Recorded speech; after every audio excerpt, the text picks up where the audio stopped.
How to change colour. This technique can be used whether you work in crochet rows or rounds. For this tutorial, we will be using single crochet stitches, US terminology, to show how to change colour. But you can use it for any of the basic crochet stitches. Work until you reach the last crochet stitch in your first colour. Start your last stitch as normal. Insert your hook through the next stitch. Pull the yarn through. You will now have 2 loops on your hook. Now we'll switch to our new yarn colour. Wrap the yarn tail of the new colour around the tip of your hook.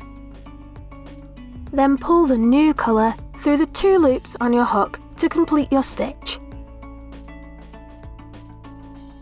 Work your next stitch in the new colour. Remember, when changing colours in crochet, we complete the last step of the previous stitch in the new colour, so that the new colour lays on top of the stitch that follows. This creates a neater and less visible colour change in crochet.